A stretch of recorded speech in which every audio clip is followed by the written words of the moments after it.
গাজল ব্লকে 3টি রাস্তার কাজে শিলান্যাস করলেন মন্ত্রী সাবিনা ইয়াসমিন এবং মালদার জেলাশাসক নীতিন সিংহানিয়া। এই উপলক্ষে গাজল ব্লক ক্যাম্পাসের অন্নদাশঙ্কর সদনে একটি অনুষ্ঠানের আয়োজন করা হয়।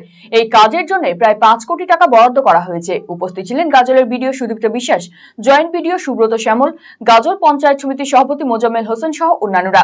বৈরগাছি, দেওতলা এবং আলাল গ্রাম পঞ্চায়েত এলাকায় নির্মিত হবে রাস্তাগুলি। কিছু কাঁচা রাস্তাগুলো ছিল এবং খুবই প্রয়োজনীয়, বারবার ডিমান্ডস আসছিল, আমরা সেটাকে প্রায়োরিটাইজ করেছি। আমি নর্থ বেঙ্গল ডেভেলপমেন্ট ডিপার্টমেন্টকে আন্তরিকভাবে ধন্যবাদ জানাবো। যা আমরা রিকোয়েস্টও রাখছি সেটা পূরণ করা হচ্ছে। আমরা চেষ্টা করব যে রাস্তাগুলো খুব ভালো করে কোয়ালিটি মেনটেন করে তাড়াতাড়ি তৈরি করে দিই, এবং আরও কিছু ডিমান্ডস থাকলে সেটা আমরা নিশ্চয়ই সেটা টেক কেয়ার করব। আমি at the end honourable chief minister ম্যাডামকে ধন্যবাদ জানাবো। গাজলে উনি বিশেষ নজর দিয়েছেন। এখানে স্টেট জেনারেল হসপিটাল চালু হয়েছে, আদিবাসী রেসিডেন্সিয়াল স্কুল খুব শীঘ্রই চালু হতে চলেছে, এবং আরও যা যা প্রয়োজন হবে সেটা আমরা নিশ্চয়ই রিকোয়েস্ট করব স্টেট গভর্নমেন্টকে করে দেওয়ার জন্য।